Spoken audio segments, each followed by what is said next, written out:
1916 में हमारे परिवार ने एक अहीर कॉलेज शिकोहाबाद खोला, अहीर कॉलेज मछलीपट्टनम खोला, अहीर कॉलेज मदुरई खोला और रेवाड़ी से कोलैबोरेशन किया। रेवाड़ी के भी तुलाराम बहुत बड़ी शख्सियत थे, पूरे हिंदुस्तान के इतिहास में उनका नाम है। उनके बेटे राव वीरेंद्र सिंह साहब चीफ मिनिस्टर थे, उनकी ससुराल मेरे परिवार में थी। तो वो इतना बड़ा फैसला था और आप ताज्जुब करेंगे डॉक्टर साहब कि 1916 में बीएचयू बन रहा था। एग्जैक्टली मैं उस सवाल पे आता अभी। दरभंगा के महाराज नरेश, उन्होंने 400 एकड़ जमीन दी थी और जितने राजे महाराजे थे उन्होंने कंट्रीब्यूट किया था।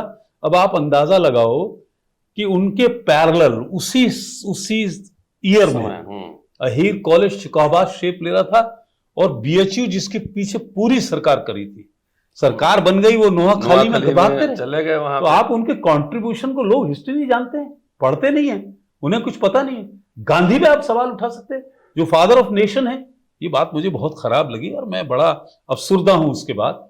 और मुझे मायूसी होती है कि जो बहुत बड़े पदों पर लोग बैठे हैं वो इतनी नासमझी की बात करते हैं। और तो नेहरू के बारे में भी जो ऐसे बोलते हैं, अफसोस जाहिर नहीं, नेहरू होना आसान नहीं है। नेहरू होना उसके बाद कोई नहीं हुआ नेहरू के बराबर। मैं कहता हूं छोड़ दीजिए, चलिए वहां तक आ जाइए। अटल बिहारी वाजपेयी के कदमों पे कोई नहीं पहुंचा। तसव्वुरात की परछाइयां उभरती हैं, कभी गुमान की सूरत कभी यकीन की तरह। वो पेड़ जिनके तले हम पनाह लेते थे, खड़े हैं आज भी साकिब किसी अमी की तरह। उन्हीं के साए में फिर आज दो धड़कते दिल, खामोश होठों से कुछ कहने सुनने आए हैं और दिलो नजर की दुआएं। क्या बात है। मैं न मुलायम सिंह को पसंद करता था, न अखिलेश को पसंद करता हूं, लेकिन आज का जो वक्त है उसमें अखिलेश की तारीफ करनी चाहिए।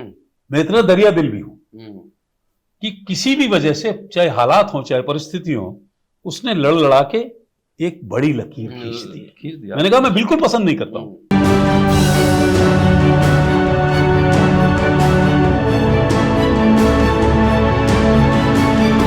कहते हैं ना कि पानी में रहकर मगर से बैर नहीं, या शेर का शिकार डुगडुगी बजा के नहीं किया जाता है, ऐसा सुनते हैं। लेकिन मजा तभी तो है कि पानी में जाकर मगर से बैर लिया जाए और ड्रम बजा के शेर का शिकार किया जाए। एक आदमी जीवन में दो काम कर सकता है, दो मैक्सिमम। मैं एकेडमिक्स में हूँ और मैं आइडियोलॉजिकल डिबेट्स में रहता हूँ। मैं पॉलिटिक्स कर सकता हूँ, एक्टिविज्म कर सकता हूँ, लेकिन एक साथ एक व्यक्ति सोशल जस्टिस की बात करना, बिजनेस भी करना, पॉलिटिकल लीडरशिप की बात करना, लोगों से मिलना जुलना, मल्टीटास्किंग, ये बड़ा डिफिकल्ट काम है। और जिस समय मैं इतिहास का छात्र हूँ और जब काशी प्रसाद जायसवाल पे मैं पीएचडी कर रहा था, तब मुझे गोप महासभा के बारे में जानकारी मिली। और 1910 के आसपास बिहार में बीपी मंडल साहब के फैमिली थे, उन्होंने जनेऊ पहनो आंदोलन चलाया था। यादव लोग, अहीर लोग जनेऊ पहनेंगे। उसी समय, उसी आसपास शिकोहाबाद, उत्तर प्रदेश और कई और शहरों में अहीर कॉलेज की स्थापना हो रही थी। कितना दिलचस्प है कि सोशल मूवमेंट का अगर इतिहास आप पढ़ेंगे, इंस्टीट्यूशन का इतिहास पढ़ेंगे, तो ये सब बातें आपको जाननी समझनी चाहिए। दोस्तों, रतनलाल बोल रहा हूं और आप देख रहे हैं अम्बेडकर नामा। आज हमारे साथ अशोक यादव जी, फॉर्मर मिनिस्टर, उत्तर प्रदेश, राजनाथ सिंह के कैबिनेट में मिनिस्टर ऑफ टूरिज्म थे। और जब मैं इनके बारे में थोड़ा सा रिसर्च कर रहा था, मुझे याद है शायद 10-15 साल पहले इन्होंने एक सभा की थी। उस समय शायद मेरी एक बार बात हुई थी, लेकिन मुलाकात नहीं हुई, तो मैं रिकॉल कर रहा था। बीजेपी में रहकर क्या सोशल जस्टिस, पिछड़ा, दलित, अल्पसंख्यक, मुसलमान की बात हो सकती है? ये बड़ा थोड़ा सा अटपटा लगता है। सिंबॉलिक तरीके से 2-4 यादव भी मिनिस्टर बना दिया जाएंगे, 2-4 दलित ही बना दिए जाएंगे, जैसा कि अभी मिनिस्ट्री फॉर्मेशन हुआ है। लेकिन नीतिगत मसलों पर, यानी कि रह के अब नौकरियों में, संसाधनों में दलित, पिछड़ा, मुसलमान की बात कर सकते हैं, ये बड़ा मुश्किल लगता है। मैं इतिहास का छात्र हूँ, थोड़ा आरएसएस को भी समझता हूँ, बीजेपी को भी समझता हूँ, और जो मुझे कहना होता है खुल के मैं कहता हूँ। अशोक यादव जी मिनिस्टर थे और उस समय 98-90s में ये दलित, पिछड़ा, मुसलमान की बात कर रहे थे। समझने की कोशिश करते हैं कि इतने मल्टीटास्किंग में अंतर्द्वंदों के साथ कैसे रहते हैं। स्वागत है सर। बहुत बहुत शुक्रिया आपका सर। अब नाउ फ्लोर इज योर्स। देखिए, मैं जो सियासी शुरुआत है उससे बहुत मुख्तसर सा वक्त लूँगा, आपका ज़्यादा नहीं लूँगा इसमें, क्योंकि अपने बारे में आप क्या कह सकते हो। लेकिन एक बात मैं कहना चाहता हूँ, हम लोग नॉर्दर्न इंडिया की एक नोन फैमिली से ताल्लुक़ रखते हैं और हमारे परिवार ने जो बड़ा काम किया था वो उन लोगों ने किया था। उन्होंने काम किया, आपको ध्यान होगा, और ये एक और बहुत सरप्राइजिंग बात करता हूँ, वो एक इंट्रोडक्टरी चीज़ है कि हमारे फोर फादर्स ने एक उस वक़्त क्या हुआ था कि इंस्टीट्यूशंस नहीं बढ़ रहे थे अंग्रेज़ के शासनकाल में। तो उन्होंने एक लीवरेज दिया था कि अच्छा, आपको ज़रूरत है तो आप अपनी अपनी कास्ट पे खोल लो, कोई हमें दिक्कत नहीं। कास्ट के नाम से सब लोग खड़े हो गए और सब लगे उसी दौर में खोले। तो 1916 में हमारे परिवार ने एक अहीर कॉलेज शिकोहाबाद खोला, अहीर कॉलेज मछलीपट्टम खोला, अहीर कॉलेज मदुरई खोला और रेवाड़ी से कोलैबोरेशन किया। रेवाड़ी के भी तुलाराम बहुत बड़ी शख्सियत थे, पूरे हिंदुस्तान के इतिहास में उनका नाम है। उनके बेटे राव वीरेंद्र सिंह साहब चीफ मिनिस्टर थे, उनकी ससुराल मेरे परिवार में थी। तो वो इतना बड़ा फैसला था, और आप ताज्जुब करेंगे डॉक्टर साहब कि 1916 में बीएचयू बन रहा था। एग्जैक्टली, मैं उस सवाल पे आता अभी। दरभंगा के महाराज नरेश, उन्होंने 400 एकड़ जमीन दी थी, और जितने राजे महाराजे थे उन्होंने कंट्रीब्यूट किया था। अब आप अंदाजा लगाओ कि उनके पैरेलल उसी ईयर में अहीर कॉलेज शिकोहाबाद शेप ले रहा था, और बीएचयू जिसके पीछे पूरी सरकार करी थी। आप सोचो, ब्रिटिश हुकूमत ने मदद की थी, पूरी जमीन वगैरह दी, और चांसलर आया था उसमें, और उनका गवर्नर आया था, लेफ्टिनेंट गवर्नर आए थे, महात्मा गांधी भी आए। महात्मा गांधी ने थोड़ा सा सोशल बात कह दी थी उस पर। अच्छा, एनी बिसेंट को मत भूलिए, एनी बिसेंट को मत भूलिए, एक वो एलिमेंट जो बाहर से आई, उसने भी बीएचयू में कंट्रीब्यूट किया है। इस इतिहास को उतना आगे नहीं ले जाया गया है, लेकिन उनका contribution, even Nizam of Hyderabad, yes, उन्होंने करा, राजेश्वर सिंह ने करा, दरभंगा ने करा, और बहुत से जो सेठ, धन्ना सेठ थे, उन्होंने किया जी। तो आप सोचो, अहीर कॉलेज उसी वक्त में आधारशिला रख रहा था जिसमें बीएचयू बना। तो आप उसका ईयर ऑफ मार्क देखिए और उनका हौसला देखिए कि उन्होंने कितना बड़ा करिश्मा कर दिया। तो एक यहां से हम लोगों की शुरुआत होती है। ये बात जो आप कह रहे हो, मैं 14 साल हॉस्टल में रहा हूं डॉक्टर साहब, और हिंदुस्तान के जितने बड़े बड़े इंस्टीट्यूशंस थे उनमें सब में मेरी तालीम हुई जी। और शायद वहां जो जज्बा हम लोगों में आया, एक कुछ इनहेरिट होता है हम लोगों को। घर में मुझे कहने दिया जाए, मेरे घर में कोई शराब का प्रचलन नहीं था, मेरे घर में कोई और खराब आदतों का प्रचलन नहीं था, और खेल खिलाड़ी बहुत पैदा हुए बड़े बड़े से। मैं भी फुटबॉल खेलता था। तो एक ये चीज हुई कि देसी खाना वाना और अपनी बात को पूरी ताकत से कहना, ये मेरा परिवेश था जहां से मैं हुआ। और लास्ट इलाहाबाद यूनिवर्सिटी में हुआ। तो इलाहाबाद यूनिवर्सिटी उस वक्त, आज है सेंटर सिविल सर्विसेज का दिल्ली, उस वक्त इलाहाबाद था ना, ऑक्सफोर्ड ऑफ द ईस्ट कहते थे। और इलाहाबाद में मैक्सिमम बिहार के लोग थे, बिहार के वीसीज थे, और उन्होंने भी कमाल किया। हमारे नाम से DN Jha, AN Jha hostel है हमारे इलाहाबाद यूनिवर्सिटी में, और बेस्ट लॉट, बल्कि मुझे, और अगर आप कहें, इलाहाबाद से चूंकि नेहरू जी भी ताल्लुक रखते थे, फाइनेस्ट टैलेंट ऑफ इंडिया, वो वहां कंसंट्रेट होता था, और वो कारखाना बन गया था आईएएस आईपीएस का। तो हम लोग तो उस लाइन के थे नहीं, लेकिन उन लोगों से हम लोगों में मैच्योरिटी आई, और थिंकिंग का एक आइडियल शेप आया। और ये आया कि जिंदगी में अपने लिए तो बहुत लोग कर रहे हैं, अब समाज के लिए हम जाकर क्या कर पाएंगे, हमारा कोई तसव्वुर नहीं था कि हमको कहां क्या करना है। ये था कि हमको सबको साथ लेके चलना है। मेरे ऐसे ऐसे बैचमेट्स थे जो अलग अलग कम्युनिटीज के थे, वही मुझे कम्युनिटीज के बारे में बिहेवियर कैसे ठीक रखना है वो ख्याल आया। तो मैं ये समझता हूं, और अब आते हैं अपनी पॉलिटिकल लाइन पे। अभी आता हूं, एक सवाल इससे और लूंगा जी।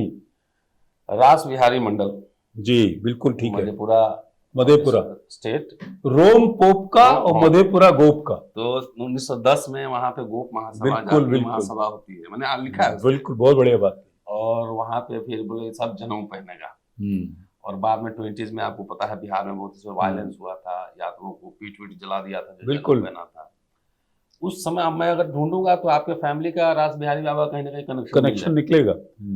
तो बीएचयू बन रहा था, वहाँ एक सोशल मूवमेंट चल रहा था, आपके यहाँ इंस्टीट्यूशंस बन रहे थे। बिल्कुल। उस समय तो यादव लोग भी बहुत ज्यादा पढ़े लिखे नहीं थे, नहीं थे, बिल्कुल पैसे नहीं, वाले थे। बिल्कुल नहीं।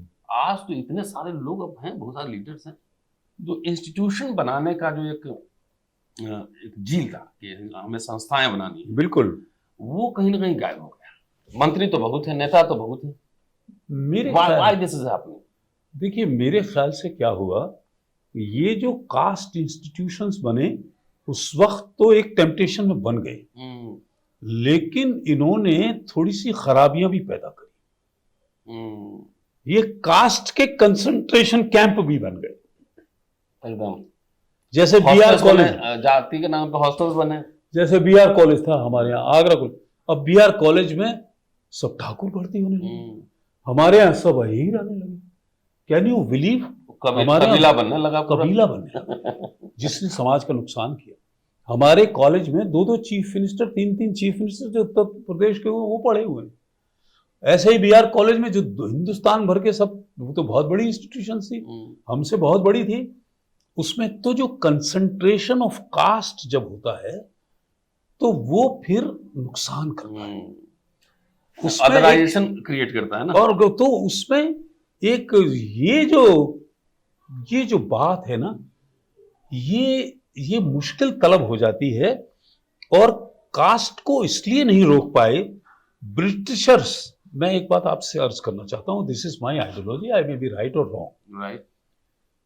जो अंग्रेज जो है वो इसलिए नहीं कि हमारी कोई लड़ाइयों से घबरा गया था, नहीं, मंदी आ गई थी 1920 में, वर्ल्ड वार के बाद जो है ना, अंग्रेज ने वर्ल्ड वॉर फर्स्ट के बाद यहां से अपना माइग्रेशन तय कर लिया था। जब उनका नील, उनका कपड़ा मैनचेस्टर में पहुंच के सस्ता, शिप का किराया ज्यादा था, उसका सस्ता था, तब उन्होंने माइंड मेकअप कर लिया था, इससे हटना है।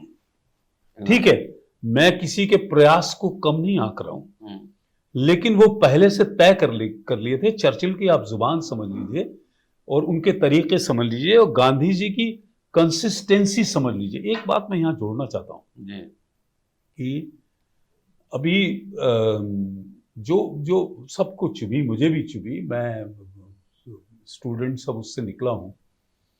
अभी गांधी पे सवाल कर दिए, गांधी को कहा गया कि नाम किसी का सबको पता है कि लेने की जरूरत नहीं है कि वे गांधी को कौन उस फिल्म से पहले जानता था।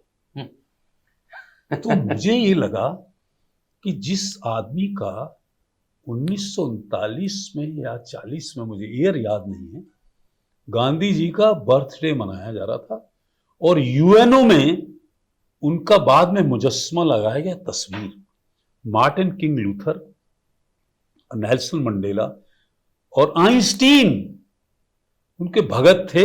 और कौन थे कॉमेडियन, उनका नाम मुझे नहीं आ रहा, चार्ली चैपलिन उनसे लंदन में जब मिलने आया तो उसे लगता था कि वो तो हीरो बन चुका था तब तक। फिर लोगों ने कहा गांधी आए। तो आदमी ये सोची, जो पूरी दुनिया जिसने अपनी ह्यूमैनिटी, कोई अपने प्रेसिडेंट आए, बराक ओबामा समाज, वो किसी से बाद में मिलने गए, पहले राजघाट गए। उसमें एक ऐड कर देता हूँ, मैंने थोड़ा सा काम किया है गांधी और मीडिया पे। हाँ। और मैं ये तलाशने की कोशिश कर रहा था कि उस समय मीडिया गांधी को कैसे देखता था। एंड आप बिलीव नहीं करेंगे, दुनिया के टॉप मैगजीन्स और न्यूज़पेपर्स में गांधी छपते थे, दुनिया के बिल्कुल फ्रंट पेज छपते थे। हाँ।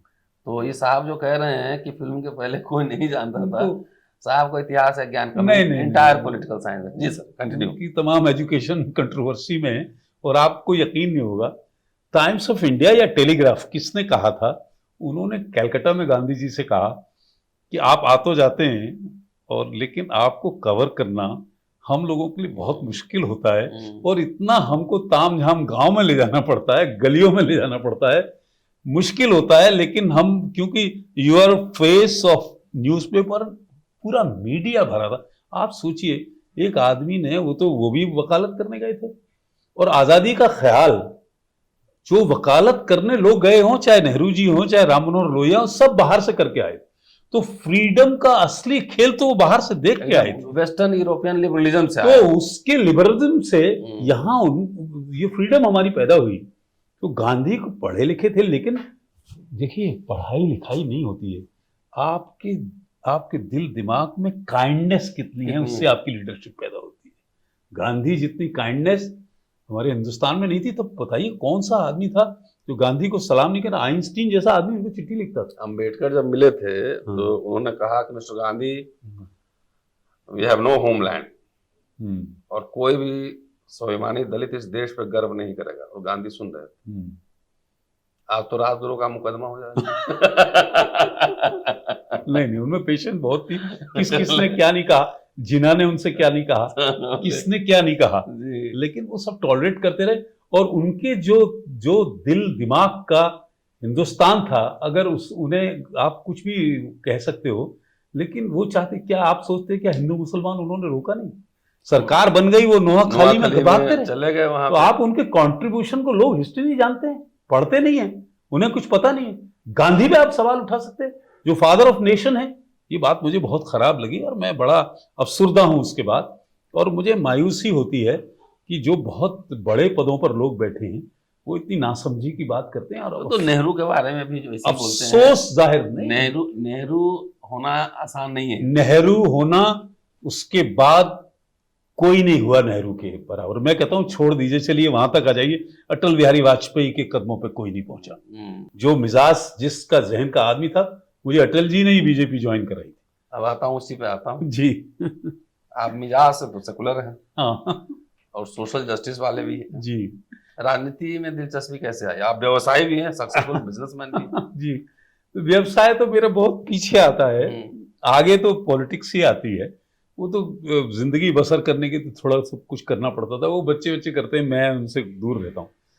एक्चुअली हुआ क्या था कि ये भी एक जानकारी आपको बता दूं, मुलायम सिंह जी शिकोहाबाद के ही रहने वाले, हम लोग भी शिकोहाबाद के। मैं गया हूँ शिकोहाबाद। हाँ, तो शिकोहाबाद उस जमाने में एक हिस्टोरिकल प्लेस होता था अहीर कॉलेज की वजह से।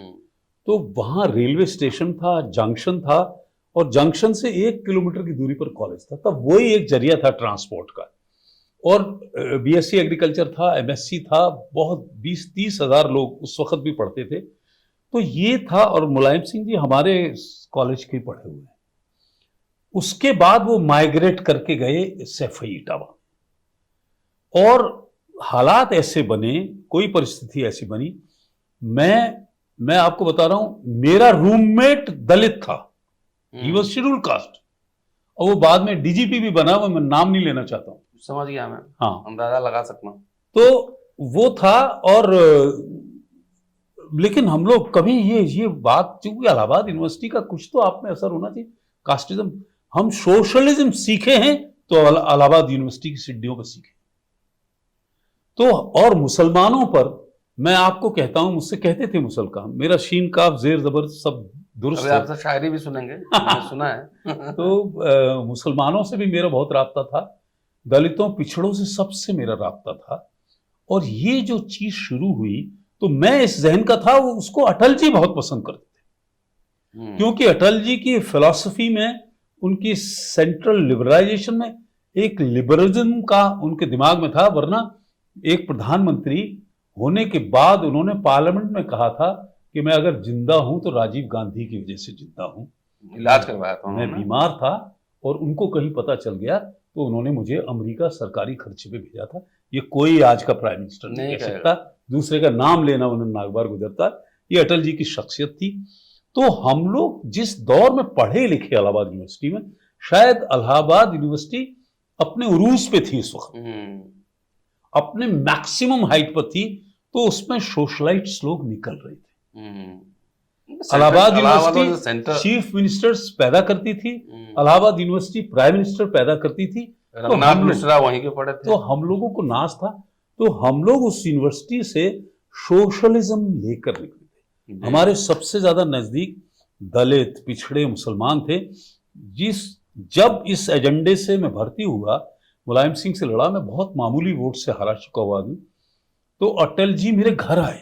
इंडिपेंडेंट आप लड़े थे उस समय? मैं इंडिपेंडेंट लड़ रहा था। बाद में मैं पहले तो कोई किसी ने टिकट दे दिया था, पता नहीं किसने दिया, राजेश पायलट ने। उन्होंने कहा कि भाई मारे जाओगे, मुलायम सिंह लड़ रहा है वहां से, तो कांग्रेस का टिकट मुझे दे दिया था ताकि थोड़ी सी सिक्योरिटी मिल जाएगी। मैं तो इंडिपेंडेंट लड़ रहा था। अच्छा, कांग्रेस का टिकट बाद में मिला था? हाँ, बाद में कहा, मेरे मदर वगैरह ने कहा कि भाई टिकट ले लो, एक आध दो चार सिपाही मिल जाएंगे, नहीं मरवा देगा मुलायम सिंह। तो वो हुआ, लेकिन मुझे 40,000 वोट मिला। मुलायम सिंह को 2-4 हजार ज्यादा मिला। रेडियो पर खबरें आने लगी, इनकी सरकार को लोगों ने फिर गड़बड़ कर दिया। खैर, अपार्ट फ्रॉम दैट थिंग, तो अटल जी ने कहा कि भाई ये तो बड़ा जबरदस्त लड़ा, मुझे ज्वाइन कराने आए शिकोवा। 93 और नहीं, वो आए 95। आप ताज्जुब करेंगे डॉक्टर साहब, नॉर्दर्न इंडिया की वो सबसे बड़ी रैली थी, जबकि मैं एमएलए नहीं था। उसके बाद, उस रैली के बाद मुलायम सिंह जी ने रैली करी, मायावती ने करी, कांग्रेस ने करी। मैं एमएलए बनने से पहले लीडर हो गया। वो ज्यादा जरूरी चीज होता है वो इतनी। और आप सोचो, मेरी रैली का जो दिन था, उसमें जहां जहां मैं जाता था वो परमिशन कैंसिल करा देते थे मुलायम सिंह। मेरे कॉलेज में, जो मेरे बाप दादाओं का कॉलेज है, उसमें होनी थी रैली, बहुत बड़ा कॉलेज है, उसमें इन्होंने मेरी परमिशन कैंसिल करा दी। और ये रामगोपाल, प्रोफेसर रामगोपाल, उसमें 3 दिन का प्रशिक्षण शिविर। उनके यहाँ कोई प्रशिक्षण होता नहीं है, क्योंकि जिन्हें घर के लोगों को लड़ाना, उनके यहाँ काय का प्रशिक्षण है। प्रशिक्षण शिविर लगा लिया। तो जनेश्वर मिश्रा उसमें चीफ गेस्ट थे, वो इलाहाबाद के पढ़े थे। उन्होंने कहा, यार वो उतना बढ़िया काम कर रहा है, उसके खिलाफ मैं तो नहीं बोल सकता हूं, और ये आप क्या फुहड़पना कर रहे हैं, जब उसकी रैली है तो आप बड़ा भारी प्रशिक्षण कर रहे हैं इसमें। राम गोपाल ने वो करा था ऑर्गेनाइज, और जनेश्वर मिश्रा साहब, उन्होंने मना कर दिया, मैं नहीं आऊंगा, ये बेवकूफी की बात है, आप जानबूझ के कर रहे हैं जब उसकी रैली। प्रोग्राम डिस्टर्ब करने के लिए। वो अटल जी, ये लगी है तस्वीर में, दिखाऊंगा आपको। अटल जी इतने खुश हुए, और उसी दिन आप पूरी दुनिया में हम लोग छपे छपाए, रैली छपी। इतनी भीड़ बीजेपी में अमूमन होती नहीं थी। लोग कहते पता नहीं 3-4 लाख लोग आए, जबकि मैं एमएलए नहीं हुआ था। उसके बाद मुलायम सिंह जी को यह लग गया कि he can be threat for me in future. और आप ताज्जुब करेंगे, मुलायम सिंह जी फिर भी नहीं माने। देखिए, मैं ना मुलायम सिंह को पसंद करता था, ना अखिलेश को पसंद करता हूं, लेकिन आज का जो वक्त है, उसमें अखिलेश की तारीफ करनी चाहिए। मैं इतना दरिया दिल भी हूं कि किसी भी वजह से, चाहे हालात हो चाहे परिस्थिति हो, उसने लड़ लड़ा के एक बड़ी लकीर खींच दी। मैंने कहा, मैं बिल्कुल पसंद नहीं करता हूं उनकी जो ये पारिवारिक सियासत है, ये घटिया है, डेमोक्रेसी के खिलाफ है। ये मुलायम सिंह ने जो समर्थन दिया था लोकसभा में मोदी को, वो बिल्कुल पसंद, आई हेट दैट। लेकिन अखिलेश के एफर्ट्स को मैं नकारता नहीं, ये मैं दिल से कहूं। विधानसभा चुनाव उत्तर प्रदेश और लोकसभा में अखिलेश यादव की आइडियोलॉजिकल समझ में एक शिफ्ट आया है। हाँ, शिफ्ट आया। पहले फरसा उरसा ले घूम रहे थे, नहीं, वो शिफ्ट है, पीडीए कर रहे हैं, तो क्लियर रिजल्ट भी दिखा। हाँ। और दूसरी बात ये हुई, आप ताज्जुब करेंगे कि 2000 में शायद मुलायम सिंह जी अटल जी से ही कहने आए, मेरा बेटा पहली बार कन्नौज से लड़ रहा है, आप इनको कह दीजिए अशोक यादव को, ये उनके खिलाफ प्रचार करने नहीं आए। तो मैंने अटल जी से कहा, मैं बिल्कुल नहीं जाऊंगा, अगर आप कहेंगे, मैं बिल्कुल नहीं जाना नहीं चाहिए। पॉलिटिक्स अपनी जगह है, लेकिन हेट्रेड में पॉलिटिक्स नहीं होती है। इतना स्पेस तो रहे कि बातचीत कभी हो जाए। उसके बाद आप ताज्जुब करोगे, मुझे स्टेट में हमारी सरकार थी, उत्तर प्रदेश में, और सेंटर में सरकार थी। मुझे अटल जी ने कहा कि भाई, मैनपुरी में कोई टिकट नहीं मांग रहा। डॉक्टर साहब, कैन यू इमेजिन, हमारी सरकार दोनों जगह। मैंने कहा, क्यों साहब? अरे बोले, यार वहां 4-5 लाख यादव, किसी की हिम्मत नहीं हो रही है वहां लड़ने की, आप जाओ। तो मैंने कहा, साहब आप हर जगह मुझे वहां लड़ाना चाहते हो जहां मैं घुटने के भर आ जाऊं, और मैं उनकी पार्लियामेंट में क्यों जाऊं? वहां 4-5 लाख तो यादव ही है, और मुसलमान मिलके वहां कुछ है नहीं किसी के लिए। लेकिन मैं भगवान का धन्यवाद देता हूं, और अपनी आइडियोलॉजी जो इलाहाबाद यूनिवर्सिटी से मैं लेके आया था, उसका मैं धन्यवाद देता हूं। मेरे समर्थक बहुत जातियां हो गई, उसमें दलित भी थे, पिछड़े भी थे, मुसलमान भी थे, सब, क्योंकि आपकी थिंकिंग से आता है। क्लैरिटी होता। डॉक्टर साहब, आप ताज्जुब करिएगा कि वो होता है ना कि हद से बढ़ जाती है जब आदमी की मजबूरी, तो अमन पसंद बगावत की बात करते हैं। मेरा उस वक्त इतना ऐसा जलजला हुआ, मुलायम सिंह ने मेरे को 12 अटैक करे। मैं जेड सिक्योरिटी में आया और डिप्लोमेटिक पासपोर्ट मुझे देना पड़ा अटल जी को। मैं बाहर भी जाता था देशों में तो हिंदुस्तान की बात करने के लिए। मुलायम सिंह जी मैनपुरी पार्लियामेंट छोड़ गए जब मैं गया वहां नॉमिनेशन कर। तो बड़ी बात आप है। सोचिए, छोटी बात नहीं है। तो नेताजी थे। छोटी बात नहीं, उनको जिसने कहा कि आप छोड़ जाइए तो उस पर बिगड़ गए। वो आईबी के चीफ भी रहे हैं, मुसलमान हैं, उनका नाम नहीं लूंगा, अभी हैं वो साथ में किसी के। उन्होंने मना किया कि साहब अशोक यादव का सामना नहीं हो पाएगा। बोले क्या बकवास कर रहे हो। खैर वो छोड़ गए सीट। तो मैं इसे अपने लिए बहुत बड़ी कामयाबी समझता हूं। लेकिन फिर बीजेपी मिल गई मुलायम सिंह से, मैं आपको पूरी माफी के साथ कहता हूं, अटल जी के रहते हुए अंडरस्टैंडिंग बन गई, क्योंकि वो कांग्रेस को बाहर रखना चाहते थे। तो उसमें तो सबकी बलि होनी थी। उसी मैनपुरी के चुनाव में मुझे मेरे चीफ मिनिस्टर ने, अब वो है नहीं दुनिया में, कहना नहीं चाहिए, मेरा चीफ मिनिस्टर मिल गया मुलायम सिंह से, राजनाथ सिंह। और कुछ छोड़िए, समझ गए ना। नहीं, हम लोग क्या, वो कल्याण सिंह, अच्छा कल्याण सिंह अपनी जाति का कलेक्टर ले आया। हालांकि वो कलेक्टर मुझे मारना पड़ा, वो अलग बात है। और उसने सब ड्यूटीज उनके हिसाब से लगा दी। उनका बेटा मेरे खिलाफ प्रचार कर रहा था, और भी 2-3 एमपी थे। तो ये हाल था। मैंने अटल जी से कहा, फिर वो भी सरप्राइज थे। तो आप सोचिए, ऐसा नहीं है, बड़े आदमी से जब आप लड़ते हो तो दोस्त भी दुश्मन हो जाता है, दुश्मन तो दुश्मन होता ही है। आपको 2 कॉर्नर से लड़ना पड़ता है। बीजेपी में मुलायम सिंह से कई लोग मिले हुए थे, और Rajnath Singh is one of them. अब मैं आरक्षण की बात कहता हूं, वो अगर आप मुझे अलग करेंगे। अच्छा चलिए जी। मैं ये कह रहा हूं सर, मैं तो लोगों से मिलता जुलता हूँ, एक्टिविस्ट हूँ, तो घूमता जी। नहीं, आपने बहुत अच्छे इंटरव्यूज करे, मैं आपके चैनल को देखता हूँ। तो आप मल्टीलिंगुअल हैं जी, इंग्लिश हिंदी तो फुर्राटेदार जी। है। मैं उर्दू वाला कहानी मैं जानना चाहता हूँ। एक शायरी के साथ हमारे दोस्तों को जो है, अरे मैं बताता हूँ मैं और होप्स पे बताता हूँ। एक्चुअली उर्दू का क्या हुआ कि मेरी माँ कभी स्कूल नहीं गई, लेकिन वो 4-5 जुबानें बोलती थी। अच्छा। पता नहीं कहाँ से उनमें वो टैलेंट आया। स्कूल अगर कहीं बना है तो 2-3 किलोमीटर दूर से निकल जाती थी। वो हिंदी बहुत अच्छी बोलती थी, उर्दू बहुत अच्छी बोलती थी, बंगला बहुत अच्छी बोलती थी, पंजाबी वो ऐसे लैंग्वेज पिकअप करती थी। अच्छा। और मुसलमानों से मेरा राब्ता बना लखनऊ में, मैं इंटरमीडिएट कर रहा हूँ। तो आसपास बड़ी नवाबों की फैमिली, तहजीब और ये, हाँ, तहजीब, उठना बैठना, अदबो आदाब, शीन काफ सब। तो वहां से मेरी दिलचस्पी हुई और उर्दू पे मैंने वहां से सीखना शुरू करा। और उर्दू अपनी जुबान में, उर्दू ये में एक कंट्रोवर्शियल बातें होती, उर्दू हिंदुस्तान में पैदा हुई, यहीं की जुबान है, उसमें कंफ्यूजन नहीं लखनऊ, इलाहाबाद, बनारस। मैं एक बात बताना चाहता हूँ। आपने कहा कि एक नज्म है बहुत बढ़िया कि तसव्वुरात की परछाइयाँ उभरती हैं, कभी गुमान की सूरत कभी यकीन की तरह। वो पेड़ जिनके तले हम पनाह लेते थे, खड़े हैं आज भी साकिब किसी अमी की तरह। उन्हीं के साए में फिर आज 2 धड़कते दिल, खामोश होठों से कुछ कहने सुनने आए हैं।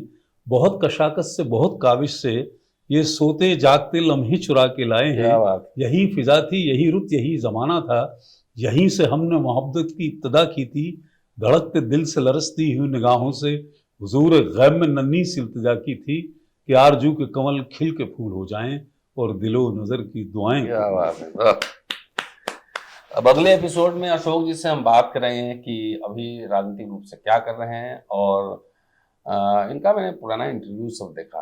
राजनाथ सिंह जब चीफ मिनिस्टर थे उस समय ये पर्यटन मंत्री थे। नहीं, और भी मेरे पास रेवेन्यू भी रहा, कंसोलिडेशन भी रहा। देश के राजनीतिक हालात पर अभी जिस तरह से मोदी 3 और जो कैबिनेट विस्तार हुआ है, अशोक जी अपने हिसाब से कैसे विश्लेषण करते हैं। तो सामाजिक न्याय 90s में बीजेपी के अंदर रह के सामाजिक न्याय की बात करना मतलब पानी में रह के मगर से बैर ही लेना था, मैं इसे समझता हूँ।